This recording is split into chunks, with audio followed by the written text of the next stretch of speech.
Сіздің ойыңызша адам 30 жылдан астам түрмеде отыру үшін қанша ақшаны ұрлау керек?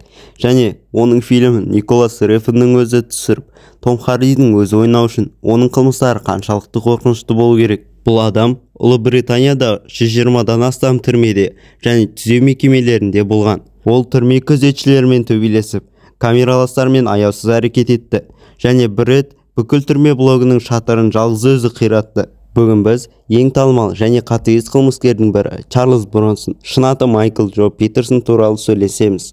Сонымен Чарльз Бронсонның таңғажайып өміріне шолу жасайық. Майкл Джо Питерсон 1952 жылы Лутон, Англия қаласында дүниеге келді. Оның ата-анасы жоғарғы лауазымды қызметтерде жұмыс істеді.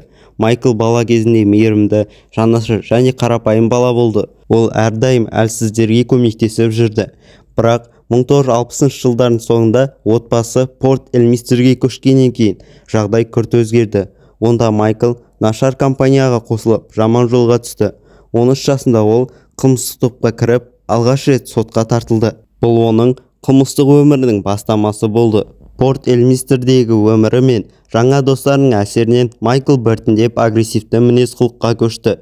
Ол мектепте нашар оқыды. Мұғалімдермен және сыныптастарымен үнемі жанжалға түсті. Өз құрдастарымен бәсекелесіп, арам жолдарға бару арқылы ол көптеген қиындықтарға тап болды. 1974 жылы Майкл пошта бөлімшесін тонаған үшін 7 жылға түрмеге қамалды. Бірақ бұл тек бастамасы еді. Түрмеде оның агрессивті мінезі мен өзін-өзі басқаруы төмендей берді. Ол үнемі басқа тұтқындармен төбелесіп, түрме күзетшілеріне шабуыл жасады. 1978 жылы оның тәртібі соншалықты ауыр болды. Сол себепті оны психбольницаға жіберді. Бірақ ауруханада да ол тыныш отыра алмады. Ол медициналық қызметкерлермен де жиі проблемалар туғызды. Аурухана оның мінез-құлқын өзгертудің орнына оның агрессиялық мінезін одан әрі күшейтті. Түрмеге оралған соң ол киімдерін шешіп тастап, 5-6 түрме күзетшілермен төбелесуді бастаған. 1987 жылы Майкл Чарльз Бронсон деген ат алды.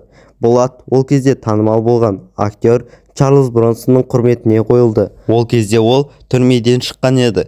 Бронсон боксқа қызығушылық танытып, Лондонда заңсыз төбелестерге қатыса бастады. Бұл уақыт оның өмірінде жаңа кезең болды. Бірақ 1988 жылы ол дүкенді тонаған үшін қайтадан түрмеге түсті. Түрмеде ол өзінің күшін, қабілетін және еркіндігін көрсетіп, жаңа тәсілдер мен стратегиялар ойлап таба бастады. Бронсонның өмірі тек құқық бұзушылық пен тәртіпсіздікке толы болды. Ол бірнеше рет өзіне тән назарлықтарды ұйымдастырып, тіпті түрме күзетшісін тұтқынға алды. 1994 жылы ол түрме күзетшіні ұстап, тіпті оған абсурдты талаптар қойды. Вертолет пен ойыншық кукла. Бұл оның жүріс-тұрысы мен психологиялық жағдайын көрсететін оқиға болды. Бронсонның шектен шыққан әрекеттері оған танымалдық әкелді. Ал бұқаралық ақпараттар құралдары оның өміріне қызығушылық таныта бастады. Түрмедегі жыныстық, физикалық және психологиялық зорлық-зомбылық жағдайлары, Бронсонның өте агрессивті табиғаты мен оның айналасындағы адамдарға жасаған әрекеттері туралы хабардар болу нәтижесінде ол көпшілік назарын аударды. Түрмеде Бронсон тек құқық бұзушылықтармен ғана айналыспаған, сонымен қатар өнермен де айналыса бастады. Бронсонның шығармашылық қабілеттері оған танымалдық әкелді. Түрмеде жаза отырып ол өзінің өмірі мен айналасындағы оқиғаларды, өз сезімдерін, күйзелістерін, алайда өзінің бұрынғы шектен шыққан әрекеттерін де бейнелейтін шығармаларды жасады. Оның суреттері мен шығармалары әлемнің әртүрлі елдерінде көрсетті. Бронсон 2001 жылы мұсылман қыз Сайраға үйленді.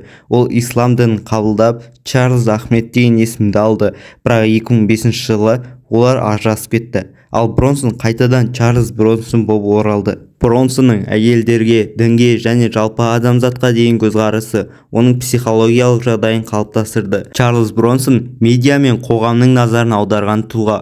Ол туралы көптеген деректі фильмдер, кітаптар мен телехикаялар жасалды. 2008 жылы Том Харди басты рөлде Бронсон атты фильм жарық көрді. Фильм Бронсонның өмірі мен оның күресін бейнеледі. Актер Том Харди Бронсонмен кездесіп, оның мінез-құлқын зерттеу арқылы рөлін ойнады. Фильм мен медиа оның өміріне үлкен әсер етті. Көптеген адамдар Бронсонның тарихына қызығушылық танытып, оның өнерін зерттеуге кірісті. Бронсон тек қылмыскер емес, ол заманауи мәдениеттің бір бөлігіне айналды. Чарльз Бронсонның түрмедегі өмірі әрқашанда шиеленісті және күрделі болды. 2010 жылдары ол қайтадан түрмеге түскенде өзін-өзін басқару мен бақылауды сақтауға тырысты.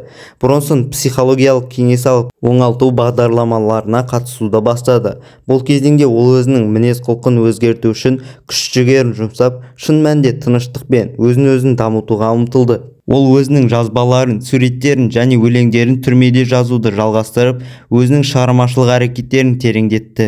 Түрмедегі өмірінің соңғы жылдарында Бронсон қоғамдық назарды аударған тұлғаға айналды. Ол туралы пікірталас жалғасып жатыр. Түрмедегі өмірі мен сыртқы әлеммен байланысы оның шығармашылық қабілеттерін арттырды және ол өзінің өткеніне тереңірек ой жүргізуге мүмкіндік алды. Көптеген адамдар Бронсонды қылмыскер ретінде қабылдайды. Бірақ оның өмірі мен шығармашылық туындылары оның терең ішкі күресінен хабар берді. Чарльз Бронсон ерекше тұлға, оның өмірі мен шығармашылығы қылмыстық әлем мен өнер арасындағы байланысты ашады. Осы видеоға лайк басып, арнаға жазылыңыз. Келесі видеоларда тағы да қызықты тақырыптарды талқылаймыз.